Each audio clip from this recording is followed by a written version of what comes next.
Здраво на сите, тука е Дано Ристовски, добродојавте во Devotional број 19 од Евангелието според апостол Јован.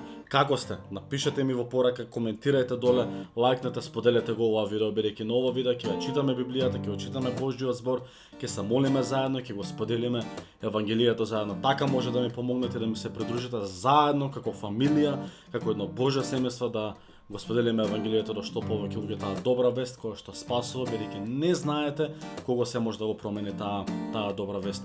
Тој човек за кого мислите дека нема надеж, дека никогаш не би го прифатил Господ, не го осудувајте вие. Оставете Светиот Дух, оставете Божјиот Дух да делува. Оставете Божјото слово да пресече во срцето на другите луѓе како меч, бидејќи Божјото слово има неограничена моќ, бидејќи Бог не може да го ставиме во кутија, не може да го затвориме, да кажеме како вие луѓе ќе функционира, како вие луѓе нема да функционира. Затоа споделете го ова видео и помогнете ми заедно да го споделиме Евангелието до што повеќе луѓе. Ќе читаме денес од Евангелието според Јован, целата 10 глава од 1 до 42 стих, но пред да почнам, дозволете ми да се помолам за вас. Господи Исусе Христа, фала ти за овој прекрасен ден, фала ти за секој еден човек кој што се приклучува од таа страна на екранот, Господи, допри ги нив, отворим го срцето да го слушнат Твоето слово и да отворим го и омекним го и испразним го нивното срце од работите од овој свет, да може Твоето слово да влезе длабоко и да ги промени длабоко, Господи, нивните животи, нивните карактери, нивните иднини, Господи, промени барем еден човек, допри барем еден човек, Господи, донеси при Тебе барем еден човек преку ова видео зборува и Ти преку мене, да не биде тоа мој зборува, туку Твој Исусе Христе. Молам ова Твоето име. Амин. Ќе читаме како што кажав од 10 глава од 1 до 42 стих, односно целата глава од Евангелие според Јован. Вистина ви велам, кој не влегува низ вратата во овчето трело, а прескокнува од другата страна, крадец е и разбойник. А кој влегува низ вратата, пастир е на овците. Нему вратарот му отвара и овците го слушаат гласот негов. Тој ги вика своите овци по име и ги изведува. И кога ќе ги изведе овците своји, оди пред нив. Овците одат по него бидејќи го познаваат гласот негов. А по тук човек не одат, туку бегаат од него, зашто гласот на туѓиот не го познаваат. Оваа парабола им ја каже Исус, но тие не разбраа што сакаше да им каже со неа. Тогаш Исус пак им рече: вистина ви велам, јас сум вратата за овците. Сите колку што дојдоа пред мене, кратци се и разбойници, но овците не ги послушаат. Јас сум вратата, кој ќе влезе преку мене ќе се спаси, и ќе влезе и ќе излезе, и пасиште ќе најде. Крадецот доаѓа само да украде, да убие и да погуби. Јас дојдов за да имаат живот и да го имаат во изобилие. Јас сум добриот пастир, вели Исус. Добриот пастир си ја полага својата душа за овците, а наемникот кој не е пастир и не е собственик на овците, ако види дека доаѓа волк, ги остава овците и бега, а волкот ги разграбува и ги распрснува овците. Наемникот бега зашто е наемник и не се грижи за овците. Јас сум добриот пастир и ги знам моите и моите ме знаат мене. Како мене што ме познава Отецот, така и јас го познавам Отецот и душата своја полагам за овците своји. И други овци имам, што не се од ова трво, и нив треба да ги прибарам, и ќе го чуваат гласот мој, и ќе биде едно стадо и еден пастир. Затоа ме љуби Отецот, зашто јас животот свој си го полагам за да го примам пак. Никој не ми го одзема, туку јас сам од себе го давам. Имам власт да го дадам и власт имам пак да си го земам. Оваа заповед ја примив од својот Отец. И пак настанаа расправи меѓу јудејците заради овие зборови. Мнозина од нив велеа: зол дух има и не е при себе. Зошто го слушате? Други велеа: овие не се зборови на луд човек. Може ли луд човек на слеп да му отвори очи? Погледнете го претходното видео на оваа тема. А беше тогаш во Ерусалим празникот обновување на храмот и беше зима. Одеше Исус во храмот по тремот Соломонов. А јудејците го опколија и му рекоа: до кога ќе ги мачиш нашите души? Ако се ти Христос, кажи ни отворено. Исус им одговори: ви реков и не верувате. Делата што ги вршам јас во името на мојот Отец, тие сведочат за мене.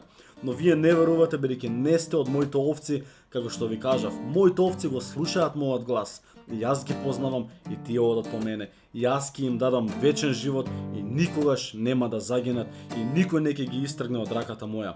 Мојот Отец што ми ги даде е поголем од сите и никој не може да ги грабне од раката на мојот Отец, а јас и Отецот се ми едно.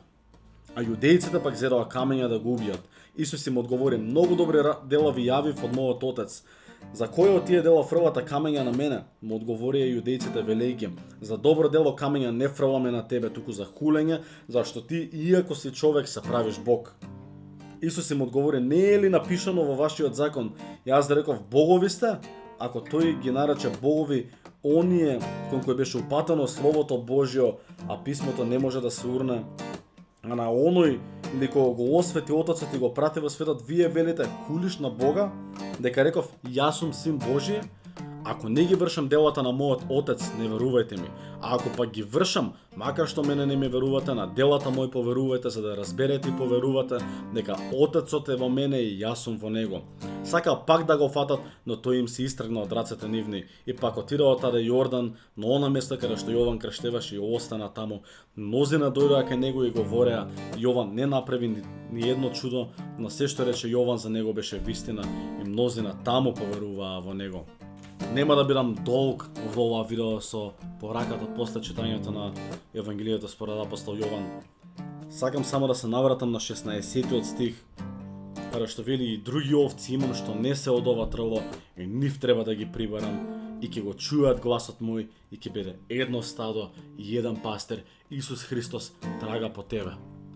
Исус Христос ја бара твојата душа. Но не ја бара само Исус Христос твојата душа. Ако се вратиме неколку стиха наназад во Јован 10 глава 10 стих, вели: крадецот доаѓа само да украде, да убие и да погуби. Тоа е ѓаволот. Ѓаволот дојде да украде, убие и да погуби. Ѓаволот ја бара исто така твојата душа. Исус Христос умре за твојата душа да ја освои. Ѓаволот прави се на овој свет за да ја освои твојата душа. Се ќе направи. Очаен е ѓаволот по твојата душа. Но Исус Христос дојде во љубов. Исус Христос е добриот пастир. Исус Христос е живиот Бог кој што те создал тебе, кој што те сака. Целта на овие видеа ми е да го споделам Евангелието на секој едно видео. Ако ги имаш гледано претходните мои видеа и си кажеш: ама истата ти иста порака, таа е пораката која што сакам до мојот последен стих да споделувам со луѓето. Исус Христос е жив, Исус Христос ја бара твојата душа, го бара твојот живот. Не е време за чекање, не е време да си играме. Овоа видео не е случајно што го гледаш. Ако се стигнал до овој момент на ова видео и се уште не го следиш Исус Христос, не е случајно. Бог те повикува, ова е гласот на Исус Христос кој што те повикува преку ова видео. Те повикува, вели: дојди, дојди. Вели во 28 стих: јас ќе им дадам вечен живот и никогаш нема да загинат на тие кои што ќе ме заследат, дури и телото да умре, ти нема да умреш. Твоето тело може ќе умре, сигурно ќе умре еден ден, ти нема да умреш. Во тоа биди сигурен. Небесниот Татко те повикува. Слушни го неговиот глас. Биди послушен на тоа. Дојди пред него, доближи се до него, бидејќи ѓаволот дојде да украде, да убие и да уништи, но Исус Христос, живиот Бог, го даде својот живот за да имаш живот. Да имаш живот во изобилие дури на оваа земја, а и да те даде вечен живот во мир, радост и љубов во вечното присуство Божјо, таму каде што изворот на живот, таму каде што изворот на мир. Дојди при Исус Христос, не чекај повеќе, те повикува Бог дома. Дојди си дома. Биди благословен, биди благословена. Се гледаме во следно видео. Чао, ве сакам.